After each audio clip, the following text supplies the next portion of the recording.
Everyone, and welcome back to Doki Doki Literature Club. Apparently, Natsuki's really into the festival all of a sudden. Not sure why. It makes me suspicious. It's gonna be great! Eh? Weren't you complaining about it just yesterday, Natsuki? See, that's my point. Well, yeah. I'm not talking about our part of the festival, but it's a whole day of school where we get to play and eat all kinds of delicious food. Alright, I'm with you there. You sound a bit like Sayori all of a sudden. Monica, do they usually have fried squid? Squid? Calamari. That's a pretty specific thing to look forward to. Oh, come on! Are you saying you don't like squid? You of all people? I didn't say I don't like it. Besides, what do you mean by you of all people? Yeah, what's up with that, Natsuki? Because it's right in your name! Monika! So now you get Japanese. That's not how you say my name at all. Also, the joke makes no sense in translation. Dude, it's fucking American by tradition, like it was made in America by American authors. Eh? Never mind. Okay, yeah, Monica knows that she's in a video game. That's for sure. Let's just focus on our own event for now, okay? Hee. Fine, fine. Your reactions aren't as fun as Yuri's or Sayori's anyway. Excuse me. Where is Sayori anyway? Oh, there you are. Sayori is sitting at a desk in the corner of the room, looking down at nothing. I walk over to her. Hey, Sayori. I wave my hand in front of her face. Eh? You're spacing out again. Ah! Sorry. Don't mind me. You can go talk to everyone else. Huh. Is everything alright? Of course. Why wouldn't it be? Just feels like you're a little off. Sorry for assuming things. Geez, you worry too much about me. I'm fine, see? Sayori shows me a big smile. Don't let me distract you from having fun with everyone. Alright. If you say so. I worriedly glance at Sayori before turning back toward everyone else. But the conversation is already dispersed, with everyone back at their usual activities. Guess Sayori ran out of bottles, huh? Maybe I should ask Monica if she's noticed anything about Sayori recently. Since they've been preparing for the festival, they must be spending a lot of time together. I timidly approach Monica, who's shuffling through some papers at her desk. Ryan, what's up? Hey, this might sound a little strange, but have you noticed anything up with Sayori recently? Anything up with her? In what way do you mean? Maybe I'm reading into it a little too much, but she seems a bit downcast today. Oh, you think so? I can't say I've noticed anything about her. Monica peers across the room at Sayori, who's idly dragging a rubber eraser up and down her desk. Maybe there's something on her mind. But I'm surprised I'm not the one asking you, Ryan. You certainly know her a lot better than I do. That's pushing it. Yeah, but she's never really liked this. She's always talked to me about things that bothered her. But this time when I asked her, she was really dismissive. Sorry, I know it's not your problem. I just wanted to ask if you knew anything, so I'll drop it now. No. It's important to me, too. I mean, I'm also friends with her. And I also care about the well-being of my club members, you know? Maybe I'll try talking to her myself. Are you sure about that? She seems like she wanted to be left alone. Are you sure? She just has a hard time bringing it up with a person of interest. Person of interest? What do you mean by that? I'm saying that maybe the thing on her mind is you, Ryan. Me? How on earth would you come to that conclusion? Well, I probably shouldn't say too much, but Sayori talks about you more than anything else, you know? Eh? She's been so much happier ever since you joined the club. It's like an extra light was turned on inside of her. What? No way. Sayori's always like that. She's always been full of sunshine. You are not very observant, my friend. It's not any different now than it always has been. You're so funny, Ryan. Have you thought that maybe you've always seen her as so cheerful because that's just how she is when she's around you? I said too much. I'm sorry. What do I know anyway? I didn't need to jump to conclusions, so you should just forget about what I said. I'll try to talk to her, so try not to think about it for now. Uh, alright. Monica smiles meaningfully. I know she said to forget about it, but I already know that I won't be able to get her words out of my head. Monica stands up from her desk and walks across the room to where Sayori is sitting. I watch her kneel down next to Sayori and gently talk to her, but she's keeping her voice so quiet that I can't hear her from here. I sigh and sit myself down. I know Sayori told me not to worry about her and to have fun with everyone else, but that's impossible to do when she's behaving like this. Exactly how much do I care about her that I'm letting this weigh me down so much? Now it feels like I'm the one behaving out of the ordinary. Yeah, like a decent fucking person for once. But there's nothing I can do besides wait for Monica. Why does it feel like I'm being watched? I glance around the room. Suddenly, I notice Yuri peering at me from over her book, but she looks away just as quickly with a flustered look on her face. I realize that she won't get anywhere like this. I've never really seen Yuri approach anyone or start a conversation on her own accord. Yeah, because he met her like 2 days ago. So I have no choice but to approach her myself. By now, it's a little easier for me to do that. I stand up from my desk and sit in one next to her own. I didn't mean to bother you or anything. Relax, you didn't even do anything. But I could tell that you wanted to be alone with your thoughts. Alone with my thoughts? How are you able to tell that I was thinking like that? Well, it's something that I do a lot, so it wasn't hard for me to spot based on your posture and expression.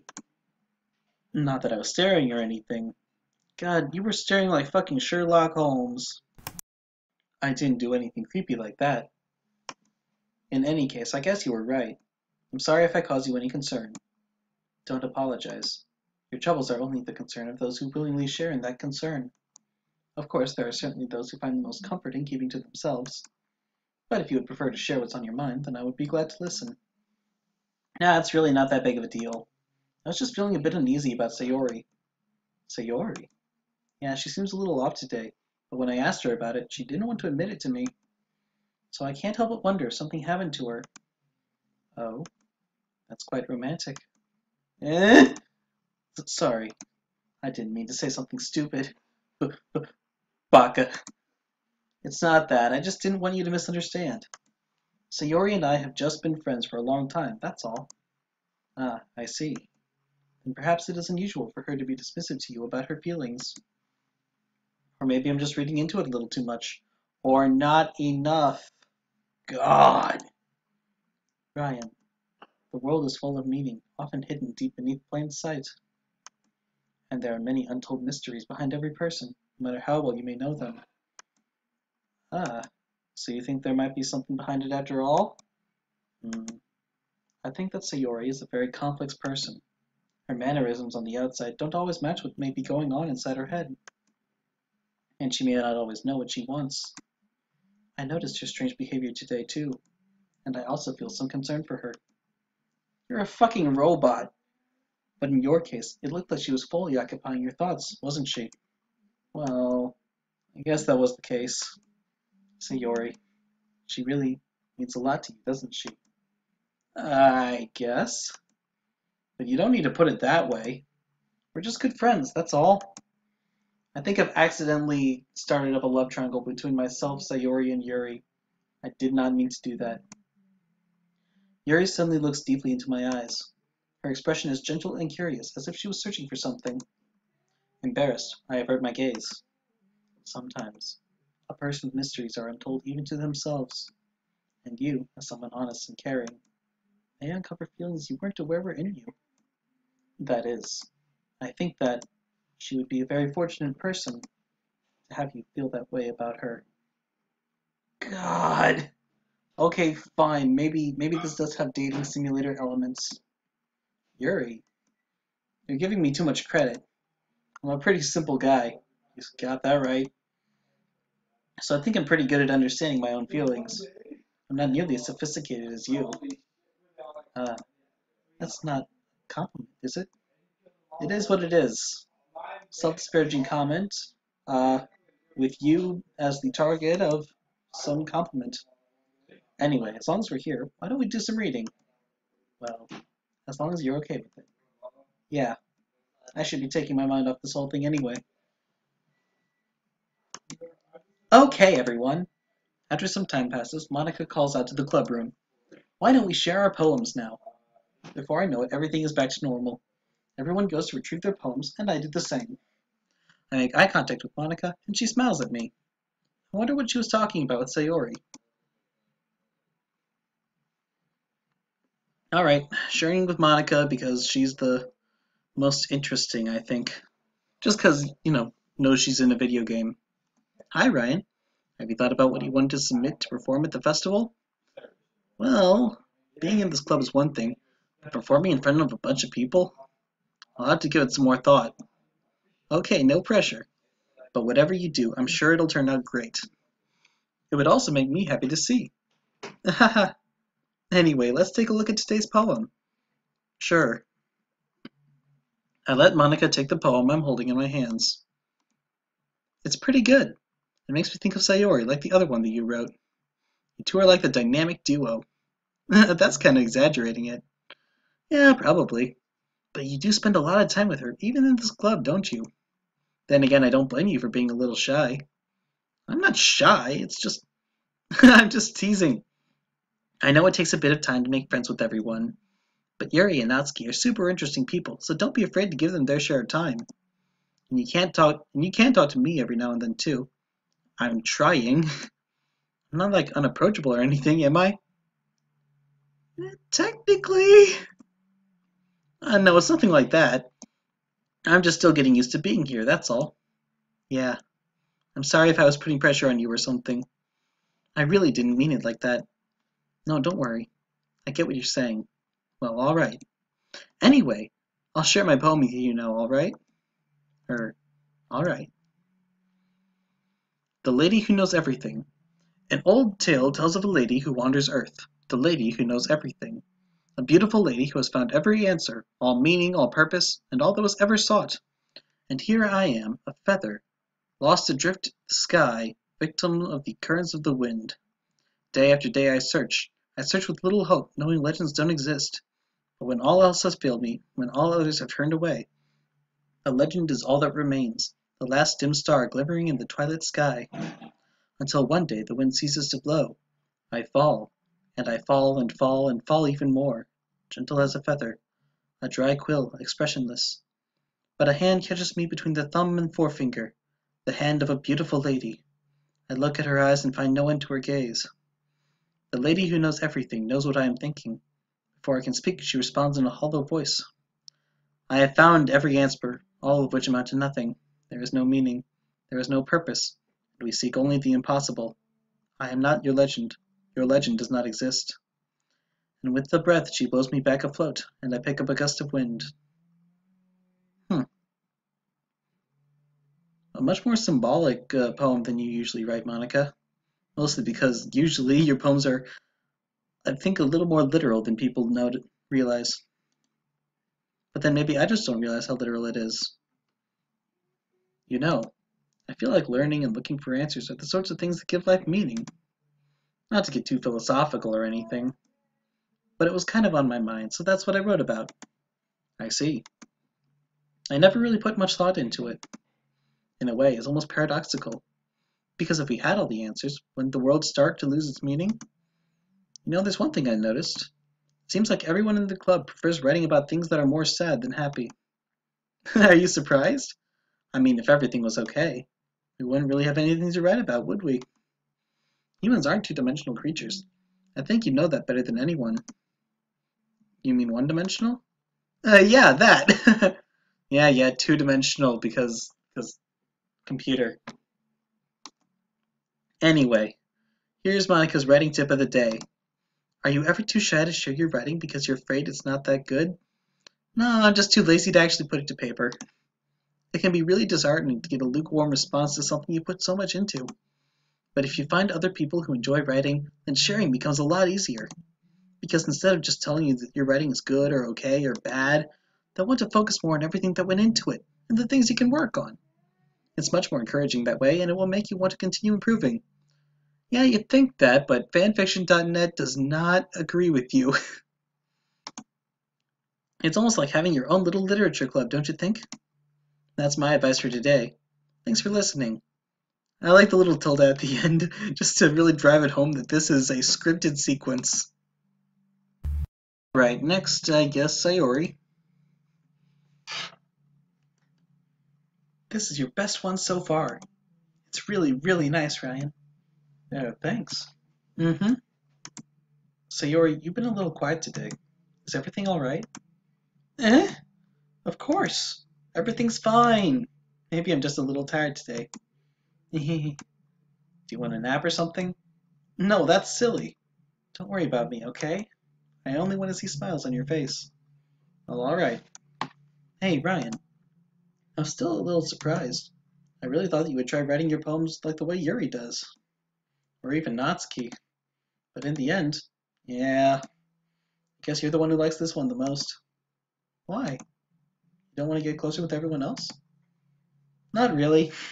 Wait, of course I do. That doesn't mean I need to try so hard to impress them. I still understand you the most, Sayori.